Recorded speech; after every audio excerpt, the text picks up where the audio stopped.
for this house because I think everybody deserves a second chance. And most importantly, because I note that we are all not made equal. All human beings are made very differently. And there is no way that we all want to conform or confine human beings to behave in a particular way or express themselves in a particular way. For those of you who think they are gifted in expressing yourselves or projecting your frustrations, not everybody can be like you. And as a mature human being and a leader, what we need to learn is how to tolerate each other. If you know that this particular person has this kind of character, then know how to tolerate that character and respect who they are.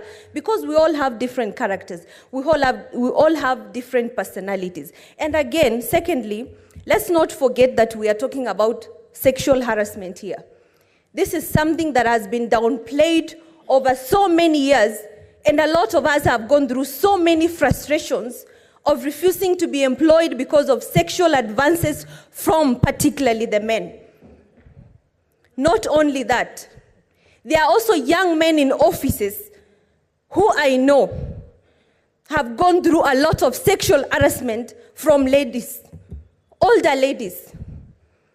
And I'm very frustrated as a young person in this country because that has been the norm within this nation, that somebody will be asked for sexual favors. If you don't conform, you remain jobless. And while at the same time, a lot of people are losing and missing opportunities because of this thorn in the flesh. What this house should be talking about is putting strong and stringent laws forward to regulate sexual harassment, especially in public and government offices. From the top to the bottom, we have had a lot of reports, even in the media, of women being sexually harassed. And right now, to the public, what they see is a young, assertive woman who rose and defended against sexual harassment. A lot of times, we might see different things in the house, but what does the public see? What does the public see?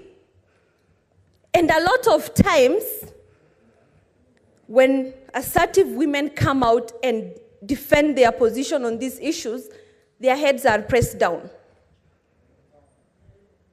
The thing this house should be discussing is how to prevent sexual harassment. And a lot of times when the victim has been harassed, you are not in a position to get evidence.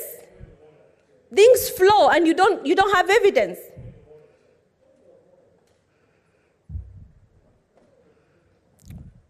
A minute, Senator Azena, what is your point of order? And again, let us also not continue just raising point of orders. No, Mr. Speaker. I am not in the habit of raising frivolous points of order. Understanding Order 120, again to remind this House, that the report before us is a report of the Powers and Privileges Committee. In this particular case, nobody has accused Gloria of being an assertive woman. Nobody has accused her of lack of proper expression. We are not saying she cannot express herself. She's one of the most eloquent senators in this House. The report of the House is very simple. She made allegations. She needed to substantiate. She failed to substantiate. There are consequences of dragging people's names through the mud, and then you don't say it. You don't come here to lecture us about sexual this, sexual that. Show us the evidence. Show us the evidence. Nobody is interested in sexual advances here. Senator Sifuna. Senator Sifuna, you know you cannot put exact ones that any senator should use in this House. As long as she is contributing on this particular matter. She is contributing on this particular matter.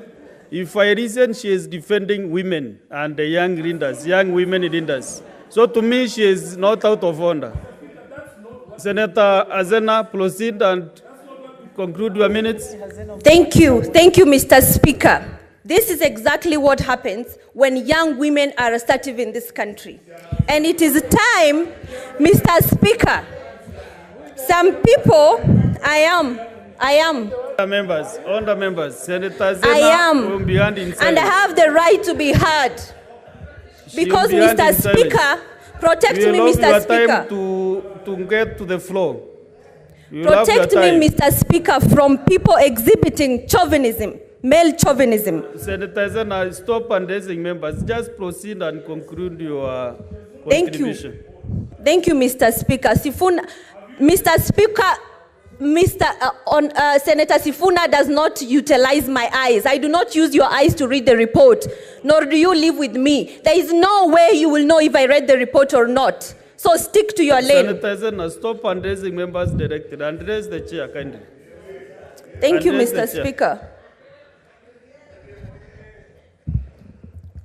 Mr. Speaker, as I continue, like I reiterated, that what we need to discuss in this house is how to protect people and young women especially from sexual harassment. Why? Because a lot of times when these allegations are made or we have cases like this, a lot of times it's thrown under the bus because there is no evidence. And in a lot of instances when this is happening, you do not even have time to get evidence. So, Mr. Speaker, we need to be very fair in how we approach these issues and know that this house is a house for all of us and everybody deserves respect. I do not agree with the insults labeled against our fellow colleagues, but at the same time, you do not see every problem. When you have a hammer, you see every problem as a nail. We must not use hammers to correct or guns to deal with very small problems. Thank you, Mr. Speaker. Thank you, Senator.